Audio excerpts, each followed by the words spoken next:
Ta-ta-ta-ta-ta-ta. Allez, on est en live. Bonsoir le live. Bonsoir tout le Bonsoir à monde. tous.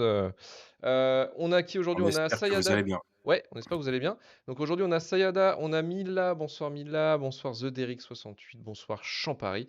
Bonsoir Chakma. Bonsoir Mila. Je pense que ouais, je vais faire le tour. Bonsoir. Ouf, François Co. Bonsoir à toi. Bonsoir. J'espère que tu pourras écrire encore une Bonsoir. fanfiction. Là, tu as le chapitre 3 devant tes yeux. Voilà, Oui, profites-en, ça c'est peut un t'inspirer. c'est un shitlist en En duo, duo. Champagner, en Voilà, c'est effet. un shitlist en On duo, a effectivement. des hommes tombés au combat récemment. Ouais, effectivement, problème de planning, c'est ça d'avoir une émission chaque semaine, c'est compliqué des fois de s'accorder sur les plannings. En tout cas, je big up à Champari pour peut-être le meilleur jeu de mots de la soirée. Il met son titre en jeu avec cette blague. D'ailleurs, vous saviez qu'il allait faire un remake de ce film avec Jared Leto, ça s'appellera Incel. Bravo à toi, bravo Champari, bravo, cookie mérité, bravo. Ouais, bah, il ramène est malheureusement en train de regarder un vieux film de 40 ans, là, Le Retour du Jedi au Grand Rex. Voilà, Scandaleux, honte à lui. Honte, scandaleux. scandaleux. En plus, c'est même pas le meilleur de la trilogie, donc c'est vraiment terrible. Vraiment, c'est du pur foutage de gueule. Voilà. Alors, on a Leila Hello, salut. Alors, oui, donc, aujourd'hui, on shitlist sur The Cell. J'expliquerai donc pourquoi il a été sélectionné ce film, hein, je vous l'expliquerai dans l'émission. Donc, un film qui date des années 2000 et qui sent les années 2000 aussi, hein, vraiment très très fort, mais qui est pas inintéressant, hein, il y a des trucs à dire sur ce film. Euh, Ramène We Need to Talk About Star Wars, il s'agirait de grandir. Oui, très très fort, il s'agirait de grandir, oui, effectivement, c'est le mot, c'est le mot. Voilà, donc on est en duo pour parler de ce film. Ça va être peut-être une émission qui va être un peu plus courte que d'habitude, donc profitez-en. Probablement, mathématiquement, ça devrait moins Ouais, durer. ça doit aller beaucoup plus vite. Donc voilà. Je pense que nous on est prêts, Quand tu on peut commencer veux. l'émission. Tout à fait. Bienvenue à tous dans Shitlist, le podcast qui vous parle que du pire du cinéma. Pour ce numéro, aujourd'hui, retour sur un film oublié et décrié par un grand nombre avec Gilo en lead cast qui se plonge dans l'esprit tordu d'un psychopathe réalisé par un esthète visuel indien et qui s'est fait longtemps conspuer comme un film à branlette visuelle. J'ai nommé The Cell de Tarsem Singh. Je suis Luc Loïdec et aujourd'hui, pour déterminer avec moi si oui ou non The Cell de Tarsem Singh mérite réellement la Shitlist, je suis accompagné de Emmanuel Pedon du podcast Le Coin Pop. Salut Manu. Bonjour tout le monde. Oui, un podcast en solo, hein, quasiment, hein, en duo. Je pense que. Morbius le retour. Ouais, bah ouais, parce que la dernière fois qu'on avait fait ça, Manu, c'était pour Morbius, c'était il y a plus d'un an. Mais c'est pas le même résultat que Morbius. C'est ça qu'on Non, on peut ouais, pas. espérer quand même. Ouais, c'est pas du tout la même chose. C'est pas du tout le même délire. Et avant de commencer, ce film a été imposé par notre auditeur Michael Sayada, qui est dans le chat, hein. Vous pouvez lui dire bonjour et vous pouvez lui dire merci. Merci Qui à a toi. souscrit à mon shitlist à moi sur notre Patreon, qui lui permet de nous imposer 3 films. Il nous dit d'ailleurs qu'il a choisi The Cell, car, et je cite, The Cell de Tarsem Singh, je l'ai vu en salle, est un film très mauvais, puisque son pitch Jennifer Lopez en expert du cerveau humain et des troubles du cerveau qui, grâce à une technologie, lui permettent d'entrer dans une psyché et découvrir le cerveau d'un serial killer pour retrouver sa victime enfermée à l'intérieur d'un silo à grains de blé ou un château d'eau. Ce film a été pour moi le moment où j'ai compris que c'était un four, c'est nul, insupportable, et même à la fin, c'est niais. Voilà, donc pensez Michael Sayada. J'espère que tu vas pas être trop déçu parce que je pense qu'on en pense pas du tout la même chose. Mais je sais que, alors faut savoir parce que là ils sont pas là, mais je sais que Marvin a aimé le film. Je sais que Romain n'a pas aimé le film. Karim s'en branle. Lui, il était en train de faire des séquoias, il s'en fout. Lui, il est dans sa forêt, il est en train de tirer tout ce qui bouge. Il Donc, aurait aussi dû être là à la base. oui, il aurait dû être là, mais en fait, lui, il était là, il était en mode. Je te jure, il m'a dit ça aujourd'hui au taf. Il me dit, ouais, moi, j'étais sûr de venir, hein. J'étais là, je vois Romain, Marvin tomber au coma. Bah, j'étais là, ouais, je m'appelle Karim, je suis le meilleur pote de Luc, donc je suis là, je suis le mec vraiment serein, tu vois. Et en fait, c'est sa meuf qui a dit, mais tu pars pas la semaine prochaine à Paris, toi? Ah, ouais, du coup, il s'est fait baiser comme ça. Donc voilà, super. Oui, oui, Marvin a aimé, hein, Sayada. Oui, oui, tu peux mettre point d'interrogation à fond si tu veux. Effectivement, il a plutôt aimé. Mais en même temps, ça me surprend pas parce que bon, on en parlera dans l'émission, mais il y a des trucs qui font que c'est du Marvin Core, hein, très clairement aussi dans la façon dont ça a été mis en scène. Et on va pouvoir commencer directement en mettant la bande-annonce. Quand j'aurai arrivé à la mettre, bien entendu.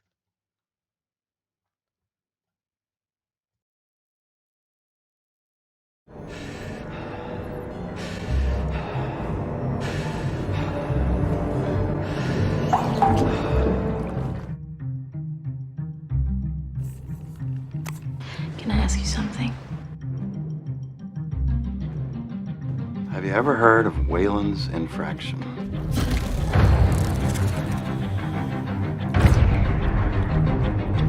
You work here. Don't take it home in this.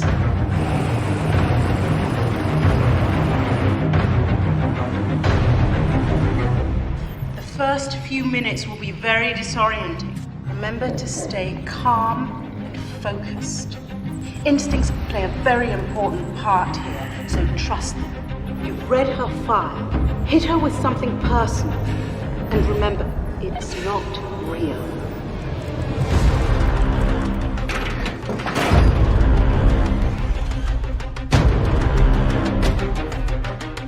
Come on, stop playing around.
Et voilà, donc The Cell de Tarsem Singh, donc sorti en août 2000, écrit par Mark Protosevich, futur scénariste de Je suis une légende avec Will Smith et Thor pour le MCU, produit par une boîte indépendante Radical Media et distribué par New Line Cinema avec un budget de 33 millions de dollars, réalisé donc par Tarsem Singh, qui réalisera The Fall, Blanche-Neige ou Mirror Mirror, et Renaissance par la suite, mise en lumière par Paul Laffer, qui est plus un chef-op spécialisé dans le clip et la publicité, et ses musiques signées Howard Shore.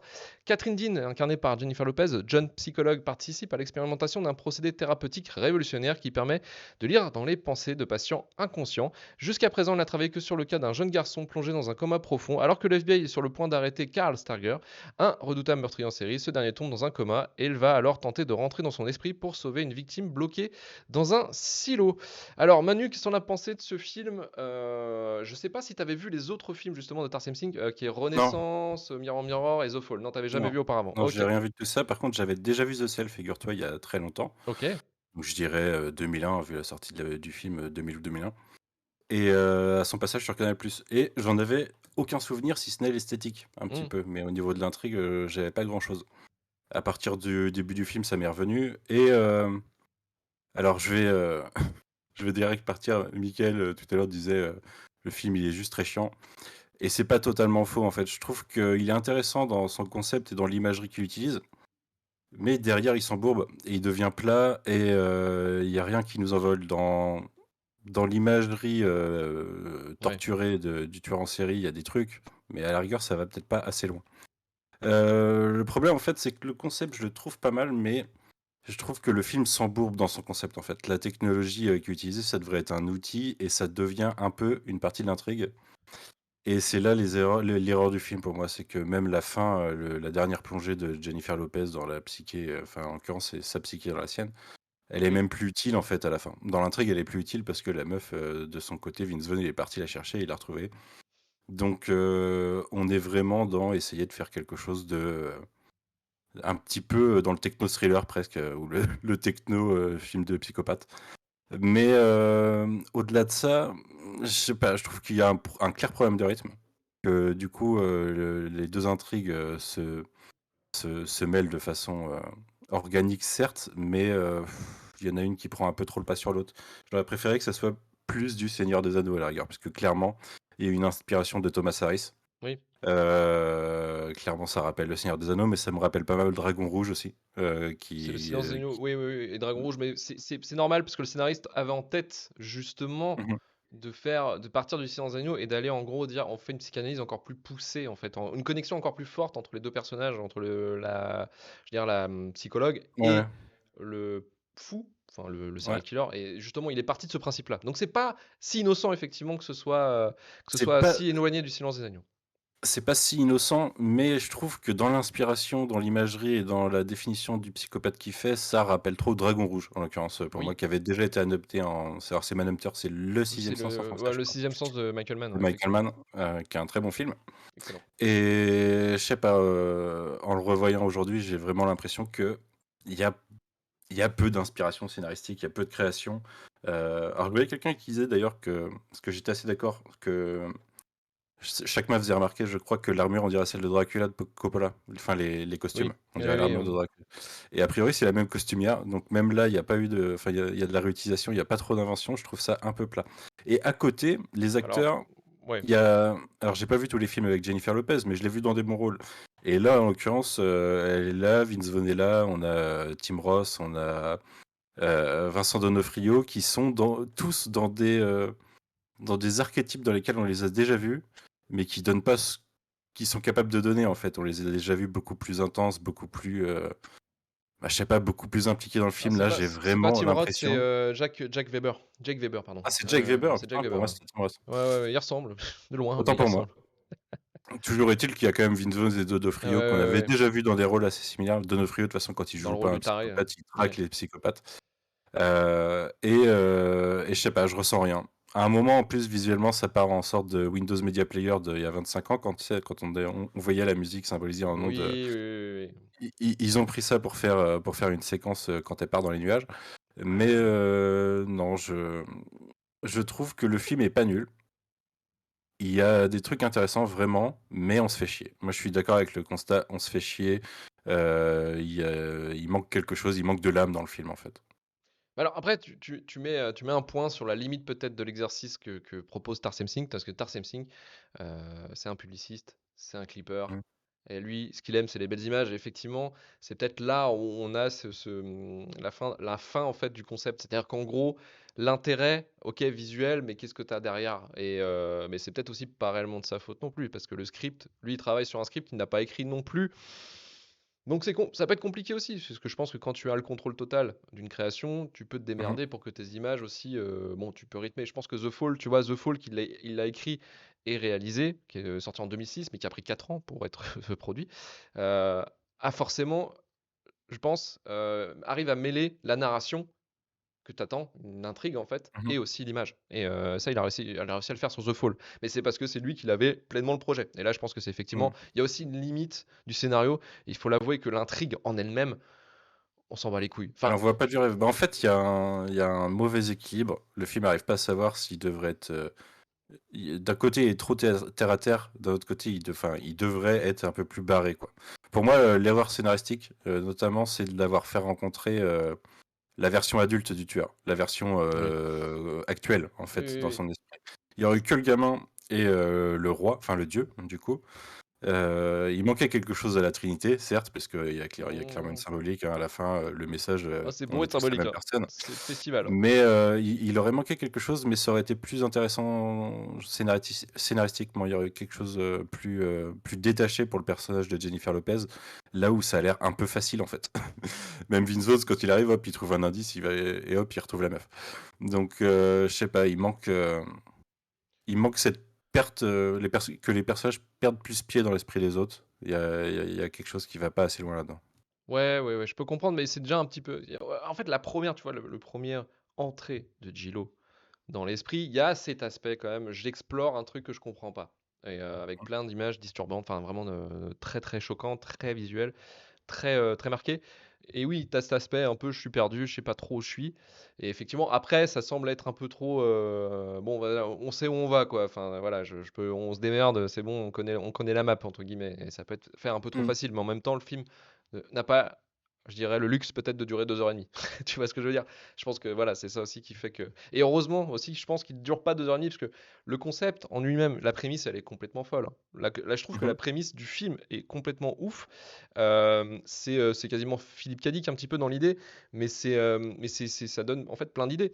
Moi, je regrette de ne pas avoir vu ça. Ouais, Alors, mais on a vu Inception depuis, tu vois. Parce alors qu'il y a un côté Inception il y aussi. a un proto-Inception, mais je pense que le concept en lui-même, je ne vais pas trop en dévoiler parce que c'est dans mes recommandations en fait d'un truc que j'ai Mm. particulièrement aimé C'est vrai qu'il y a, et il y a un qui côté très cadique dans l'idée, ouais. ouais, mais c'est D'aller et c'est toucher à surtout en l'esprit fait, des autres. je me suis dit, tu sais, c'est dommage qu'il n'y a pas eu. Alors, je sais qu'il y a eu une suite, mais je j'ai pas vu la gueule. Je crois que c'est pas très très bon. Mais disons que ça, tu sais, ce concept-là adapté en série télé, par exemple, tu veux dire un esprit, un épisode, tu vois, ça pourrait être sympa, tu vois, de faire ça. Je trouve qu'il y a Mm. des idées Bah, là-dedans Matt, qui pourraient être Matt sympas. Hannibal, parce que, alors, j'ai vu, je sais plus qui faisait des références à Hannibal, de Brian Fuller. Mhm. Et oui, ce qui est marrant, c'est que l'imagerie d'Hannibal a repris des trucs qui sortent quasiment de The Cell, en fait. Mais je pense que c'est surtout que The Cell s'inspire pas mal de l'univers d'Harris. J'ai pas lu les romans, donc je sais pas comment il décrit ça. Mais en effet, Hannibal, ne serait-ce que la scène du cheval qui se fait découper, il y a quelqu'un qui se fait découper un peu comme ça, enfin complètement comme ça dans Hannibal et qui est représenté comme ça. Il y a des reprises comme ça, mais Hannibal réussit vachement plus à mettre en avant son côté éthéré, même si là c'est complètement réancré dans le réel puisque tout est psychologique et tout joue sur des personnages qui ont des psychés un peu perturbés. T'as pas la technologie qui vient entrer en jeu, quoi. Là, tu fais ça en série télé, ça devient un procédural et tu sais Ah que oui, oui. c'est De toute façon, ça ne Minority marchera. Report en série télé, tu vois. Ça ne marche qu'en procédural, mais ce genre de concept, si tu veux, ça ne marcherait pas Mhm. en long terme. Enfin, tu fais une intrigue principale et tu fais justement la série en plusieurs intrigues différentes. Mais je pense que, je sais pas, il y a peut-être un peu un truc foufou, quoi. Tu vois, un truc à la Légion, ou je sais pas, on pourrait se démerder à faire ça, tu vois. Mais je trouvais le concept vraiment prometteur en tant que scénariste. Ça doit être assez intéressant de pouvoir se plonger là-dedans. Bon, après, dommage que ce soit limité à un seul film, mais je pense que tu peux faire quelque chose d'assez. Plein d'idées, quoi. Vraiment, qui fourmille d'idées, quoi. Je veux juste revenir un petit peu avant que je revienne sur le film, sur Tarsem Singh, en fait, qui est un réalisateur, en fait. Bon, je vous ai déjà présenté un peu les films. Il a fait 4 films, 2 pourris, 2 extrêmement pourris. Enfin, Mirror Mirror, j'aime bien pour les costumes, et je reviendrai sur les costumes plus tard. Mais le reste, c'est pas complètement dingue. C'est avec Lily Collins et je sais plus, Armie Hammer, je crois. C'est ça, hein, celui qui bouffe les culs Mhm. de ses plans C'est cul. Armie Hammer en tout Ouais, cas. c'est ça. Ouais. Ouais. Renaissance avec Ryan Reynolds, qui est absolument nul à chier aussi, par un plan, un money shot qui est assez intéressant, une grosse poursuite, mais sinon c'est vraiment nul à chier. Ça me Il a parle pas du fait tout, ça. donc, en fait, sa carrière, faudrait la limiter en tout cas au cinéma, à The Cell et l'incroyable The Fall. Et en fait, ce qui est assez intéressant, c'est que lui, en fait, donc il est indien d'origine. Il a immigré en Californie pour ses études, en fait, lui. Parce qu'il était assez talentueux. Il a réussi à. Il vient aussi d'une famille aisée, hein, faut pas déconner, hein. Tout le monde en Inde ne peut pas partir d'Inde, en fait, justement. Et du coup, il a fait l'école de Pasadena, qui est une école purement d'esthète visuelle. En fait, c'est les designers, tous ceux qui vont être formés pour faire de la pub, tous ceux qui vont être formés pour faire du design industriel, et aussi il y a pas mal de game designers qui sortent de là, notamment il y a celui qui fait le game design de je sais plus son nom, mais celui qui fait Dishonored et Half-Life 2, qui est surtout J'y réputé. connais rien, Mais je mais pense quand que jeux dans le vidéo. chat, je pense que la persona, les personnes pourront trouver le nom justement. Et on me dit oui, c'est Pasadena, pardon, effectivement le nom de la ville. Et en fait, lui, une fois qu'il est sorti de son école, il a fait sa carrière en tant que publiciste pour pas mal de marques, hein, pour BMW, Coca, Pepsi. Et aussi, en fait, il a fait des clips. Alors, il a fait Vanessa Paradis, mais ça, voilà, faut trouver son argent aussi, hein, faut bouffer. Mais il a surtout eu un prix aussi. Il a eu le Grammy du meilleur clip pour celui d'REM, qui était Losing My Religion. Alors, je sais pas si Ok. tu vois le clip, comment Si il je est. vois le clip, ouais. Mais en fait, le clip de REM, tu le retrouves, tu le retrouves dans The Cell. À un moment donné, tu as un plan de Donofrio qui est en train de découper une victime sur la baignoire.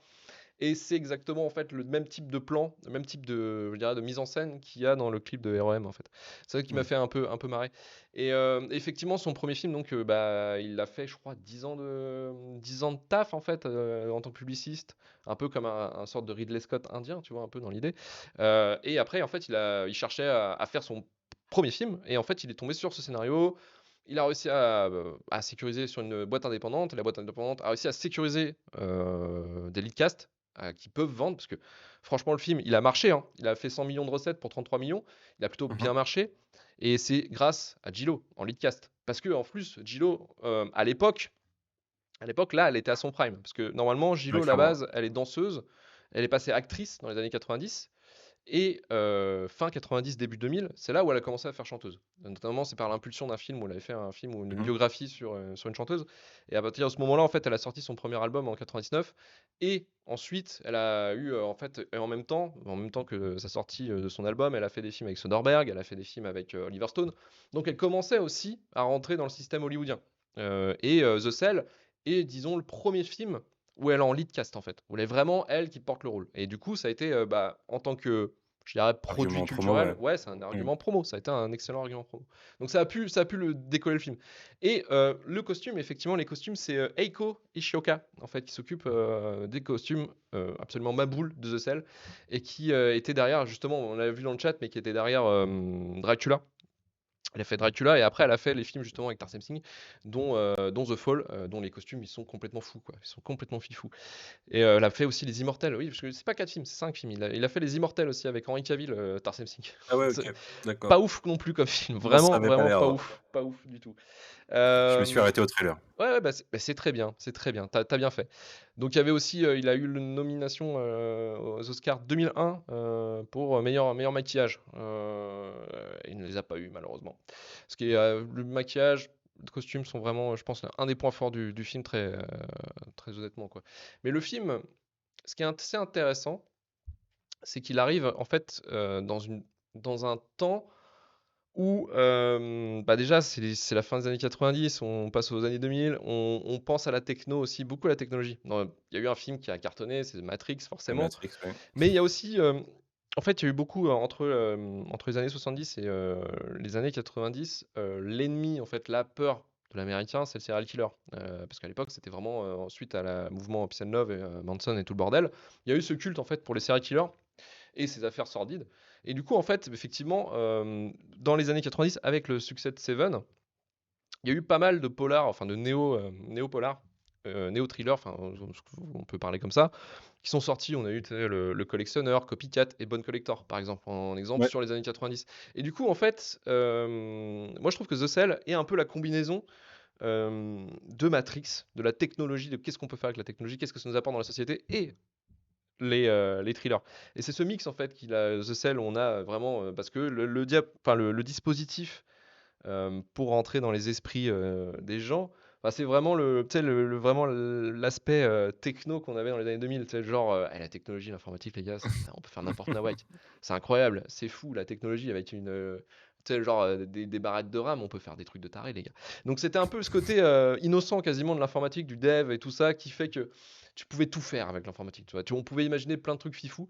Un peu, Bah, on pense à. j'adore les tissus avec circuit imprimé dessus. Oui, voilà, ouais, Juste. genre ça, il y a un contact et tout. Ouais. Mais en plus, la symbolique du fait qu'ils sont tous enveloppés comme des morts, comme Jésus, parce que c'est exactement ça en fait. C'est la symbolique de Jésus quand il est descendu de la croix. Ils ont tous enveloppé comme ça. Donc c'est un peu genre entre guillemets des messies. Il y a cet aspect-là en fait, bon, qui est très. Il y a beaucoup comment dire, de clin d'œil forcément à la région christianique et aussi hindoue forcément. Il y a un mélange des symboles aussi qui est plutôt pas mal. Et voilà, mais c'est un petit peu. Donc il y avait ce côté-là. Il y a ce que Moi, j'aime j'ai beaucoup. trouvé un côté aussi mais plus visuellement dans la façon de plonger dans les esprits et tout. J'ai senti une vibe Dark City de Proyas aussi, par certains moments. Je sais pas, Ouais, une ambiance un peu chelou qui perturbe l'esprit, quoi. mais c'est ça. Bah oui, oui, oui, mais c'est exactement l'esprit un peu qu'il y avait dans la fin des années 90, quoi. Donc dans Oui, l'esprit, c'est effectivement. 98 Dark City, je crois. Ouais, Donc, ouais. donc c'est exactement en fait ce truc-là en fait, en étant vraiment en plein dedans. Donc je pense qu'aussi ça a facilité, disons, le financement de ce projet dans ces années-là en fait. Et ça nous a fait quelque chose d'assez, en fait, d'assez fou d'une certaine manière quoi. C'est assez, je trouve que c'était assez libre. Il y a, en fait, ce qui est assez intéressant, moi, ce que j'aime beaucoup, en fait, c'est vrai que on a le film, enfin le film se décompose en deux plans en fait. C'est-à-dire qu'il y a la partie en fait où ils sont à l'extérieur de l'esprit, donc vraiment le truc de l'enquête, quoi, l'enquête standard. Mhm. Voilà, on va essayer de retrouver la victime. qui est dans un silo. Voilà, on va essayer de trouver des indices, un peu à la Seven finalement, en essayant de trouver bon, qu'est-ce que c'est, enfin, qu'est-ce on va essayer de trouver, on va se démerder pour enquêter, quoi. Donc, du point de vue du FBI. Et puis après, tu as le point de vue forcément de Gillo qui va se plonger dans la psyché du psychopathe.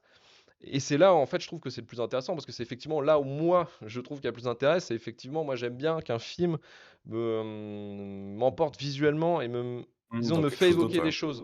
Ouais. Pas forcément par l'intrigue, mais au moins parce qu'il montre.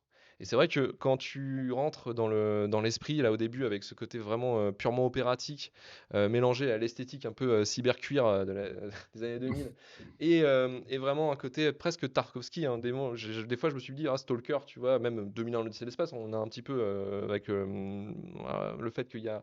Toi, tu avais appelé ça les moments Windows Maker, mais c'est un peu la Jupiter Gate qu'il y a dans 2001. Mais t'as ce côté en fait très donc Tarkovsky, t'as aussi Francis Bacon, en fait que tout soit rouillé, dégueulasse, avec des meufs représentées en poupées, quasiment, tu sais, enfin comment on pourrait appeler ça, mais tu sais qui sont un petit peu qui ont des mouvements très saccadés, très, c'est plus, il y a plus, c'est quasiment plus rien d'humain. C'est des femmes qui sont comme des poupées, mais des poupées désarticulées, quoi. Mhm.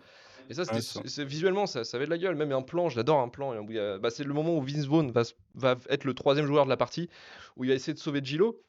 Il arrive en fait, Ça, c'est un peu dommage, ça. il se plante dans un endroit en fait où il y a trois femmes qui sont assises sur des dunes à moitié. Je trouve ce plan absolument dingue en fait. Là, en Mhm. tout cas, l'esthétique Ouais. du plan est complètement ma boule, quoi. Et c'est Mais c'est ça va ça en pas fait assez que de j'aime ce beaucoup. côté-là, malheureusement. Peut-être, mais en tout cas, moi, je trouve que ce côté Seven qui rencontre Devdas et Tarkovsky, moi, je trouve ça vraiment super intéressant. Je trouve que c'est vraiment, enfin, en fait, c'est quasiment un hybride de la culture ouest américaine et de la culture un petit peu de l'est oriental, quoi. Et je trouve ça vraiment, vraiment intéressant. Je trouve, en tout cas, de la composition des plans aux costumes. Et à ce que ça nous montre, je trouve ça assez fou, quoi. Enfin, j'étais vraiment moi emporté par ça. Et effectivement, je suis d'accord avec toi. Il y a forcément une limite quelque part. J'en ai déjà parlé au début, mais c'est la limite en fait de. T'es un esthète visuel, qu'est-ce que tu nous racontes? Bah oui, mais au bout d'un moment, il y a un truc qui bloque. Et effectivement, sur la rythmique du film, Ouais. bah il y a des moments où ouais, effectivement, tu décroches, tu te fais un peu chier. Bref, bon, après, je suis pas sûr que, tu vois, c'est aussi que je l'ai vu à la maison. Est-ce que je l'aurais vu en salle? Peut-être que ce serait différent, je sais pas. Je pense que c'est un film qui mérite peut-être même une rediffusion en salle, genre dans des cinémas où tu peux faire rediffuser des films. Je pense qu'il y a moyen de le rediffuser de salle. Je pense que ce serait super intéressant parce qu'il est, pour moi, vu que c'est très visuel, je pense que c'est un film très intéressant à voir en salle. Et clairement, même si vous l'avez pas vu, je pense qu'il faut le voir The Cell parce que c'est un film vraiment intéressant. Peut-être pas trop poseur, peut-être, ouais, intrigue convenue, mais je trouve que moi ça marche, quoi. C'est ce que j'attends d'un film en fait, ce qui me montre des choses par l'image et ce qui me fait penser des concepts ou des idées. Et vraiment, vraiment cool. Et puis c'est le côté aussi. Enfin, moi, j'ai ce côté-là, j'aime beaucoup aussi dans le film, c'est le côté un peu, peut-être un peu Wicked, pardon, très, très tordu en fait. Bah, je te Mhm. parlais des poupées femmes à moitié, ouais, un peu beauf par moment, parce que le coup de le garde de tout ça, la garde en fait, c'est une grosse bodybuildeuse, tu vois. Bon, ça c'est le côté, enfin là c'était too much, tu vois, là c'était beaucoup too much, mais ça m'a fait vraiment, vraiment triper. Et puis bon, je sais que dans le chat et ce qu'on avait dit dans Twitter, effectivement, Donné Frio avec la coupe de cheveux près Javier Bardem dans No Country for Old Men, oui, effectivement, oui, bon, bah, voilà, c'est comment représenter un psychopathe à l'époque aussi. C'est assez chaud. Et ce qui est pareil, il est pareil que dans Kevin Spacey dans Seven, c'est un peu un mec qui se scarifie, qui se dit, voilà, il fait des choses, enfin, bref, il se punit Mhm. lui-même. Ouais, il est vrillé, oui, clairement. Ouais, il est vrillé avec les fameuses scènes où bon, là, on l'a vu dans la bande-annonce, dans l'émission, mais effectivement, là où il se met les crochets dans le dos pour se tirer la peau. Ok, ok, ouais, bon, c'est bon, mec, calme-toi, calme-toi. Mais voilà, enfin, j'ai plein d'idées. En fait, c'est assez compliqué à parler de ce film. Il y a plein d'idées. En fait, moi, il m'a donné plein de choses à dire, en fait, et c'est vraiment super intéressant. Enfin, vraiment, si vous l'avez pas vu, franchement, matez-le. Et si vous n'avez pas vu The Fall, allez-y parce que il est mieux. Je trouve qu'il est mieux abouti que The Cell. C'est pas forcément la même chose parce que The Fall, c'est en gros, c'est l'imagination d'une gamine. C'est la réinterprétation de l'imagination d'une gamine d'une histoire d'un adulte. En fait, c'est un adulte qui raconte l'histoire et elle va imaginer ça. Et c'est assez fou. C'est vraiment fou. Et ça représente aussi. Alors, c'est vrai qu'on l'a dit aussi dans le chat et je voulais le dire, c'est que bon, Tarsem Singh va arrêter le cinéma. Enfin, il est sur un projet, mais je crois que ça va pas sortir, ça va prendre du temps. Mais il fait beaucoup de clips. Il a fait notamment le clip de Lady Gaga qui est 911 dans l'album Chromatics. Je crois que c'était l'album qui était sorti pendant le confinement. Et il y a cet aspect en fait The Fall de ce clip de Lady Gaga. Et en fait, moi, la première fois que j'ai vu ce clip, je savais pas que c'était lui, mais je me disais putain, ça me fait penser à un film que j'adorais, c'est The Fall. Là, là. J'en parlais à une personne à côté de moi. Et en fait, une fois que j'ai revu effectivement que de la carrière de Tarsem Singh, effectivement, c'était lui qui l'avait réalisé. Et le clip 911, il est stylé aussi. Il est vraiment, vraiment cool. Mais j'ai ressenti le film, effectivement, chaque mois, je l'ai ressenti au port de ma peau. Attends, en noir et blanc. En noir et blanc, on est dans le clip de Wonderwall ou dans le clip d'Alice in Chains. Ouais, effectivement, il y a cette idée-là. Mais voilà, en tout cas, moi, de mon côté, ça a été une très bonne expérience. Et on va poser la question, finalement, Manu, est-ce que ce film mérite la shitlist? Non, Pas parce du que je tout. pense pas que enfin, tu vois, je me suis un peu fait chier et tout. Je pense pas que ça soit un mauvais film en soi quand même. C'est Non, pas non. un très bon film, mais c'est pas un mauvais film non plus. Je suis désolé, Michael, parce qu'on va être deux à pas mettre le film dans notre cheatlist ce soir, alors que t'étais là pour le mettre numéro 1 a priori. Non, pour moi, ça reste un film voilà, oubliable, puisque je l'avais déjà oublié, mais justement, loin d'être mauvais quand même. Non, non, loin d'être mauvais et puis ouais, à conseiller quoi. Enfin vraiment, en fait ça c'est la deuxième shitlist d'affilée là où on file des films et en fait ils sont pas nuls les gars. Arrêtez, stop, stop, stop. Je Mais dis, je vois Marie Clémentine qui dit voir Jello dans une tenue de tradwife avec des ballerines dans la tête d'un malade esthète. Oui, il y a aussi Jello en petite culotte qui fume des pétards aussi pour. ouais, à la team Sequoia, team Sequoia un petit peu aussi. Mais oui oui c'est le côté là c'était un peu le côté voilà vous avez vu Gillo elle est chez elle mais en même temps ce qui est assez chelou c'est qu'elle tu sais, elle est chez elle tranquille en train de fumer son Sequoia mais en même temps elle se met dans des délires, elle, parce qu'elle elle vit des choses, elle doit se plonger dans les esprits des autres, des fois ça va pas être simple.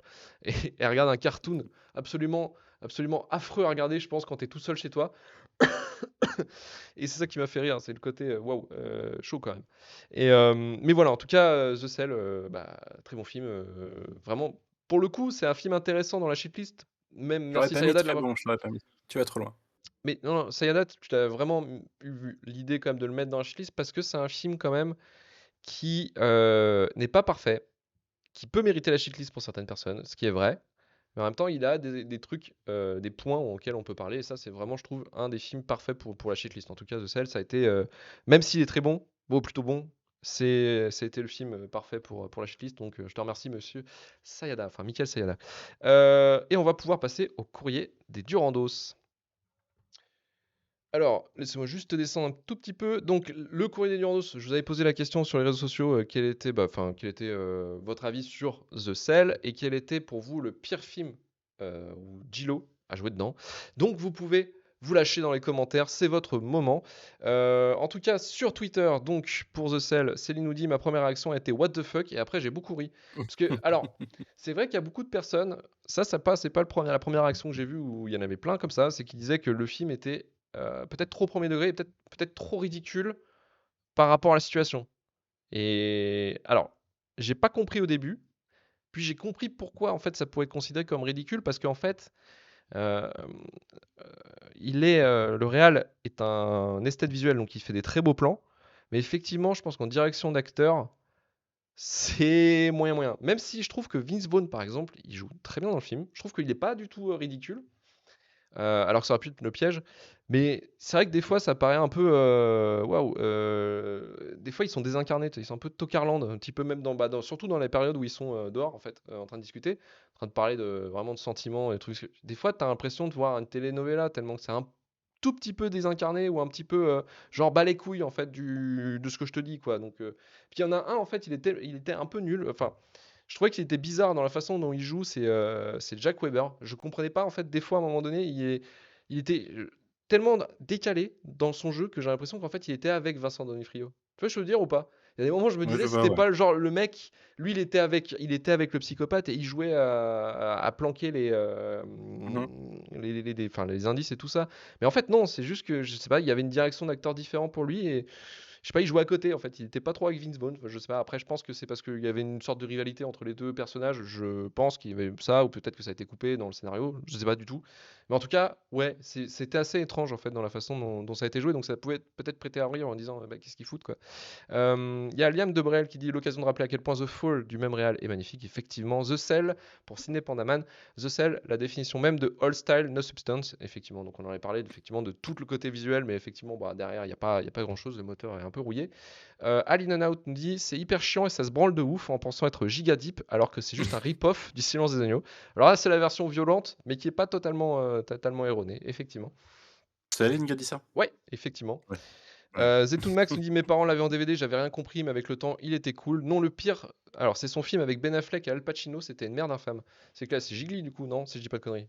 Enfin, dites-moi au chat parce que je sais plus, j'ai jamais vu ce film-là, donc je vous laisse me le dire. J'en ai pas vu des masses, hein, je t'avoue, de Jennifer Lopez, Bah, mais Coup de foudre à Manhattan, Coup de foudre à Manhattan, Anaconda, et je crois que c'est tout. Bah si, son meilleur film, c'est Hustler. Je sais pas si tu l'as vu, ouais, mais Hustler. j'ai toujours pas vu ça. Hustler, incroyable. Hustler, très bon film. Enfin, très bon film. Bon film, mais assez incroyable la performance de Gillo à l'intérieur. On a Mathieu Ruard qui dit The Cell est le genre de film que j'ai appris à aimer avec le temps. C'est plein de défauts, mais sa folie est savoureuse. Buddy Double nous dit très joli, mais parfaitement indispensable.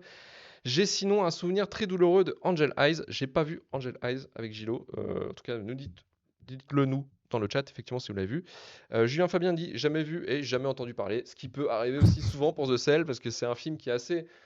Qui a peut-être fonctionné à l'époque, mais effectivement, je dirais dans une cinéphilie, c'est pas un film qui est beaucoup regardé. C'est un film, on va Ouais, dire non, on parle pas souvent en fait, hein. semi-confidentiel parce que le problème, c'est que c'est Gillo. En fait, il y a un truc chelou avec Gillo, c'est qu'elle est considérée un peu comme une actrice chanteuse. Tu vois ce que je veux dire? C'est genre, on l'a considérée souvent comme, bah, parce qu'elle est chanteuse, forcément elle a fait du cinéma, alors que en plus ça a été l'inverse.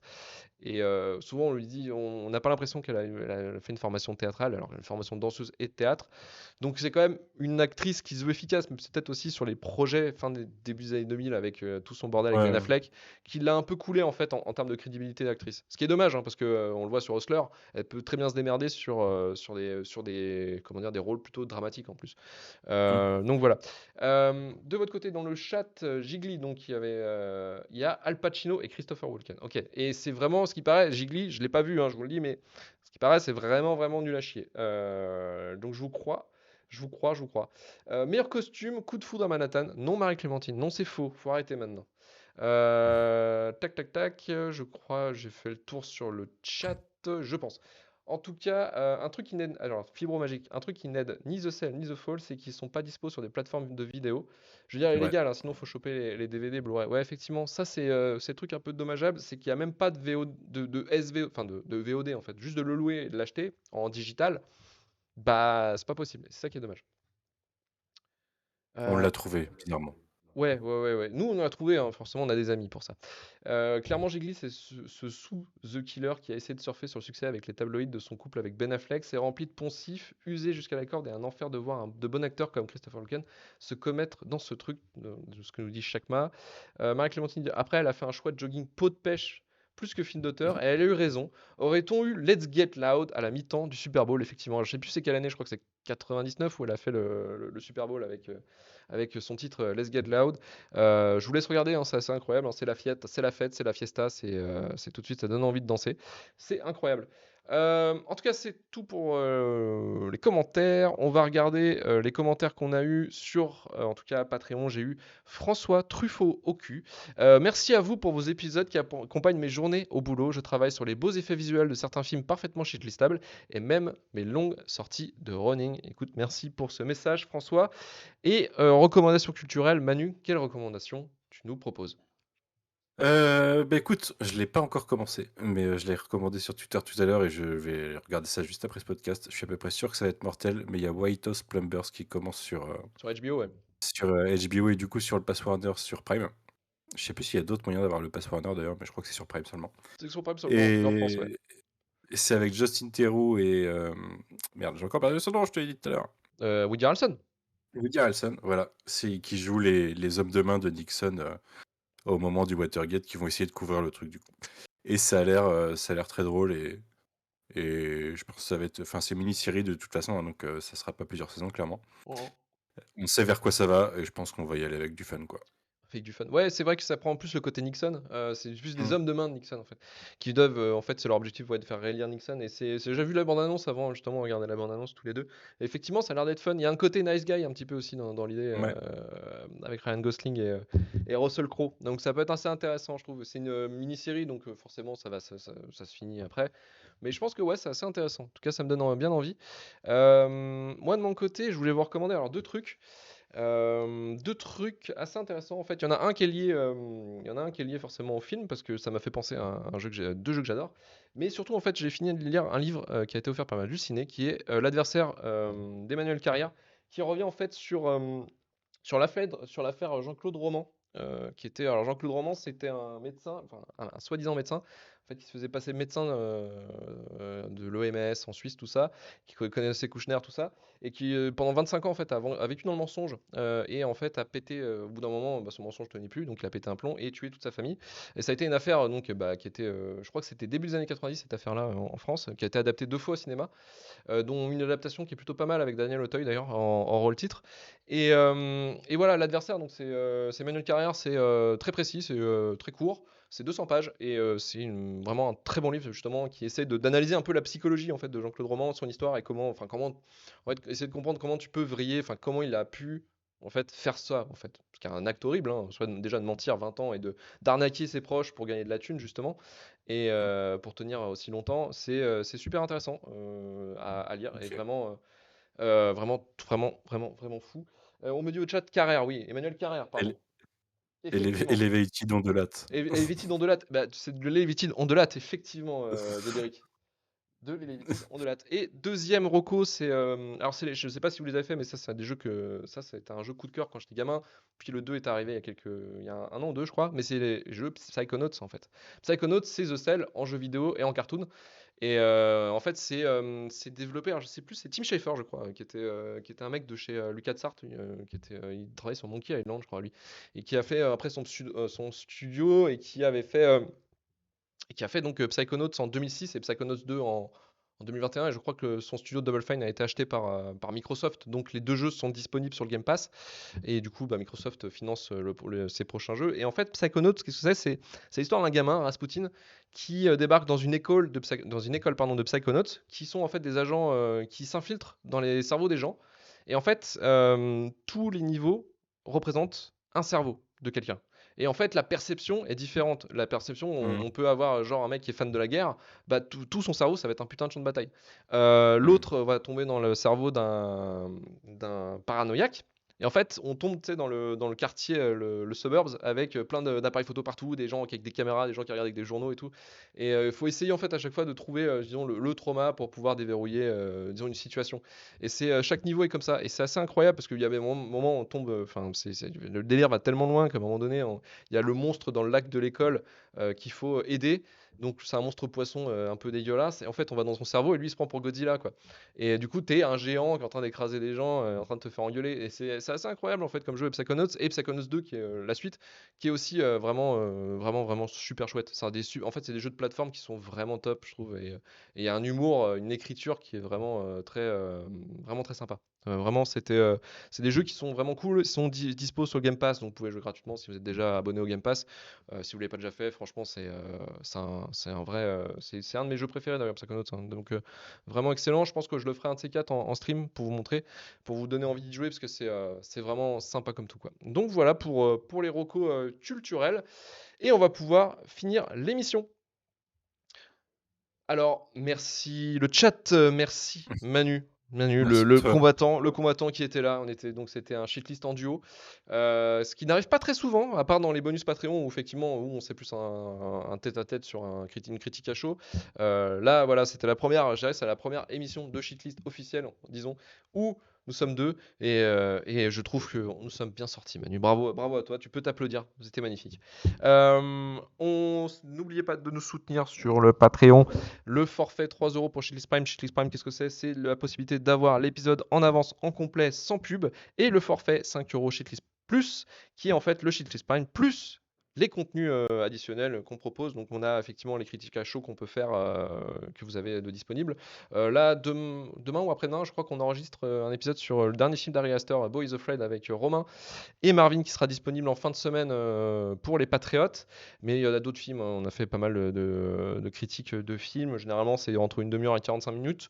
D'émissions supplémentaires, et c'est une fois par mois, mais vous en avez du coup, vous avez accédé à tout. Il y a aussi les replays des Shitlist Gaming. Donc en ce moment, on a tourné sur Max Payne 3, on a tourné sur Age of Empire 4 avec Manu, et on a fait Dead by Daylight avec Romain et Marvin. Et là, on va faire demain, demain soir, notez-le dans votre agenda, entre 19h30 et 21h, on va faire le jeu vidéo Redfall qui vient de sortir. On va le faire avec Marvin, qui est en charge du test pour écran large, donc il va aussi nous en parler un petit peu en jouant en coop de ce jeu, que j'ai déjà joué un peu 1 heure, et c'est pas ouf, mais c'est fait par les développeurs d'ailleurs de Dishonored, si vous voulez le savoir. Donc voilà, et écoutez, on va remercier nos donateurs.